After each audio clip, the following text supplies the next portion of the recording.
to Tasty Tuesday.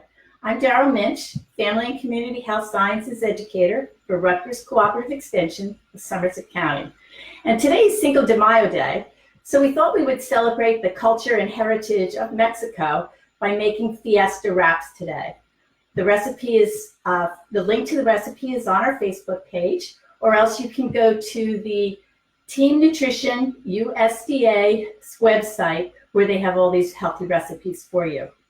So it's a really quick and easy recipe. You more than likely have all the ingredients you need already in the house, or they'll be easy to pick up on your next supermarket shopping trip. So we're going to start with some quinoa. And if you've never made quinoa, it's a really good grain. It's native to Peru, kind of like rice. It's a very small grain. Matter of fact, it's so tiny, it's hard to see. It's a little bit bigger than poppy seeds. It comes in both several colors: white, red, black, and sometimes a mix. I have some of each. And it's really interesting because it's fast and easy to cook. It has a good amount of protein. If you don't have quinoa in your house, then you can make it with rice, the recipe with rice. So the first thing you're going to do with the quinoa is you're going to pour it into a strainer, and you're going to run this under water. The quinoa naturally has a coating on the outside that's somewhat bitter, almost soapy in taste. So even if the package says it's been pre-rinsed, and often it does, I would encourage you to rinse it a bit more. Otherwise, it has a bitter taste that not all of us enjoy. So just a couple of minutes under running water, a very fine strainer. It will go right through a colander because it's so tiny. And you're going to rinse it well. This recipe says 1/4 cup of quinoa and 3/4 cup of water in a pot that has a lid. So I'm going to mix those together. I'm going to bring it to a boil, and then I'm going to turn it down to a simmer. And in 15 to 20 minutes, the water should be absorbed. And what's really neat is the grain, as it expands, the germ, which is the fatty part of the grain, spirals out, and it almost looks like a little tail. Now, I can't show you here because it's too small, but you'll see this crunchy little tail in the grain, and it's really cool looking. You can fluff the grain up with a fork and set it aside for today's recipe. It makes about a cup and a half probably of the grain, and that's how much you would go in here. And if you're using rice, again, about a cup and a half of cooked rice. I like to make extra quinoa. It's a great side dish. It's a great base for stir fries, and it makes a wonderful salad. So I like to chop up lots of vegetables in the summertime and maybe add just a little vinaigrette dressing, maybe some beans for protein, and it makes a nice side salad. The second thing we're going to use black beans, 2 1/4 cups of black beans. I'm going to use canned beans. And the first thing I'm going to suggest is that you rinse the beans.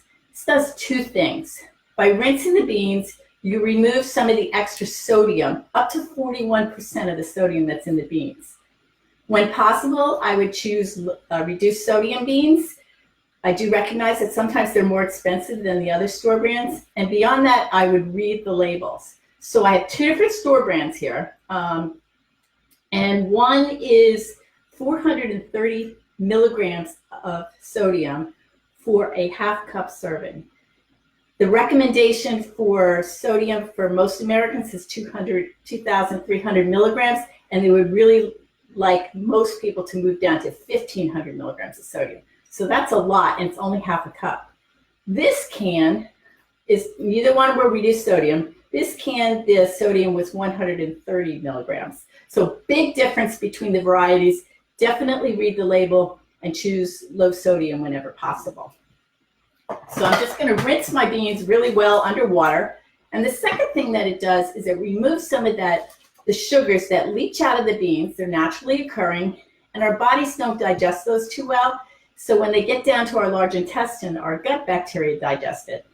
And as that happens, it produces the gassiness that some people experience. So if you rinse your beans, or if you're cooking beans and you discard the soap water and the cooking water, you can reduce some of those sugars that cause the digestive upset. So I have my beans in here. Great source of protein, good for magnesium, folate, you even get some non-heme iron, really good food. You're going to mash these beans up. The recipe says you wear gloves and use your hands. I don't have a lot of extra gloves these days, so I like to use a potato masher. A fork will work well. Kids love to do this, And you really want to mash up maybe half of the beans. You want some of those beans to be whole to give you a better flavor. You can also cook your own beans from the dried. A pressure cooker will do a nice job of making that quick and easy. This is a good dish too because you can make the filling, which this is, ahead of time. And while all the ingredients are done, you could put it in the refrigerator and let it, the flavors kind of meld together. You get really nice flavor by doing that. So I've mashed these up pretty well. You can kind of see that. They're not nice and mashed. To that, we're going to add the quinoa, and I just fluffed it up a little bit with a fork. And this happened to be the creamy white variety, but they all taste the same. Next, we're going to add a quarter cup of red bell pepper. We grow a lot of peppers in New Jersey in the summer. They're a good source of antioxidants, vitamin C, and in the case of red, yellow, or orange peppers, you get beta carotene. I added another quarter cup of corn, and I'm using frozen corn that I defrosted. And I just did that for color. Don't need a lot, just want this to be really festive. We're going to add some grated carrot, and it's about half a cup of grated carrot. So I'm just going to use my box grater. This is also a good kids' job, but do be careful because whenever we're using kids cooking, the grater, sometimes they scratch their knuckles, so make sure they learn not to get the carrot too close to the grater. Carrots, of course, have lots of vitamin A, really good for you. It adds nice color and some crunch. And when they get too small, I'll move to the bigger one. And you can save the ends for cutting up for salad or snacking. If you don't have a grater, I would shred them with maybe a food peeler or cut them up nice and fine. This is a very forgiving recipe.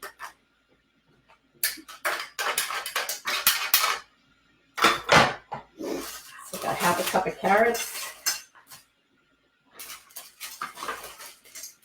And I'm doing this on a piece of wax paper. Makes cleanup very easy. You can shake them right in.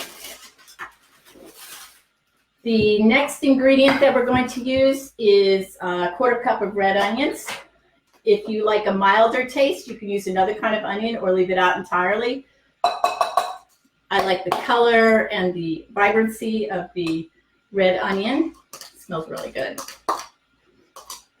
Whoops. Then we're going to use some reduced fat cheddar cheese. We're only going to use a quarter cup. Now, cheese has a lot of fat in it. We want to kind of cut back on some of the fat and calories in our diet. So using a reduced fat cheese is better. And if you go for something that's sharp or extra sharp, you get more flavor and you don't need to use as much. If you don't have white cheddar, you can use yellow cheddar.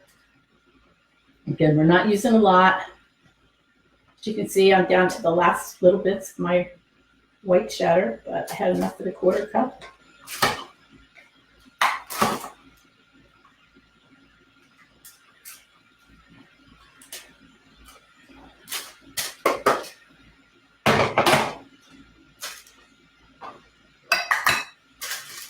We're just going to shake in these last bits here.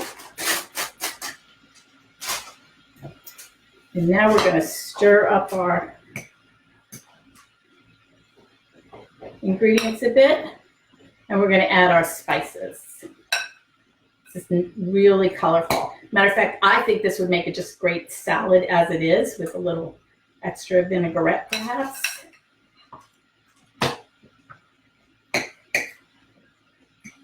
Our spices we're using today are chili. We're going to use chili powder, about a teaspoon. You can mix this up more or less depending on your likes. And we're also going to use cumin.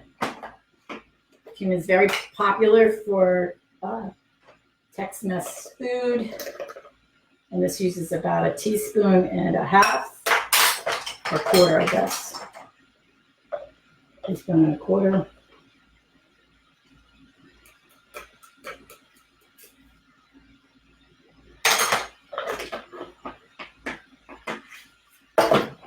If you like your food really spicy, you could always add a little bit of hot sauce, just a couple of drops.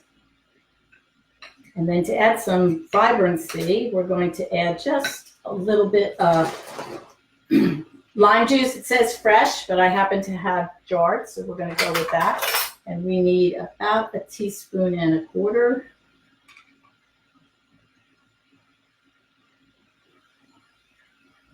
This is not a very wet filling. It's pretty dry. And when this is done, I would serve this, matter of fact, I will serve it tonight, with a side salad, a little extra salsa on the side for dipping. Now, I think this is great if you made this ahead in the earlier part of the day and let the flavors blend, but you could just make it right now. So we're going to use flour tortillas, 6-inch size. Tortillas, read the labels. They do come in reduced fat and regular. The 6-inch size are better for a portion size. And just out of curiosity to show you how much sodium, one tortilla, a 6-inch flour tortilla, has 165 milligrams of sodium. So you can see how reducing sodium makes really makes a difference, because you have several ingredients that can be high in sodium. I'm going to show you 2 ways to make this. The recipe suggests that you use half a cup of filling. So the half a cup of filling is pretty hearty. So that's a lot. And I found that you can't really close it up well with half a cup. So I'm going to, rather than roll it, we're going to fold this over like you would a taco. And then I'm going to put it on a baking sheet. We're going to warm it up. I put a little vegetable oil on the foil to make it easy. You could also use parchment. And then the second method would be to roll it up like a burrito. And to do that, I would suggest using maybe a quarter cup of the filling, because you can't fit it in there otherwise.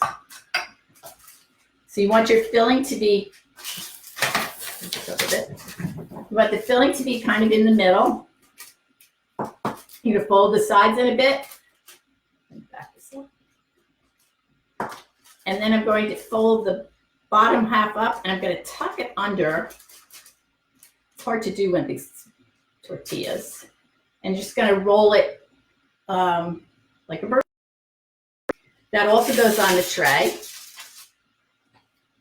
And you're going to lightly brush the top with a little bit of vegetable oil. Not too much, just a little bit.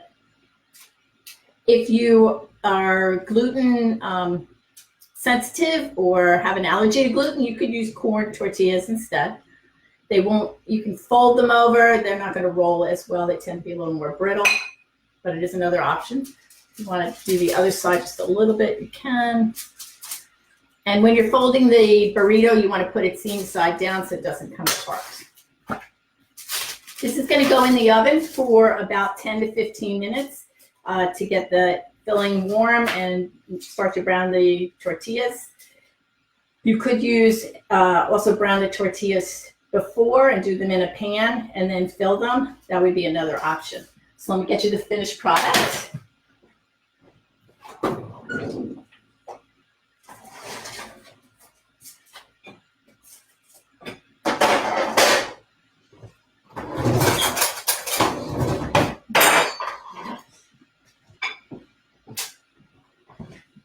So we have our finished product.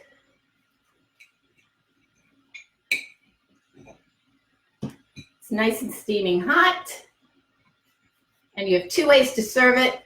So you have your dinner for Cinco de Mayo, and I hope you have a lovely evening. Thank you. Bye.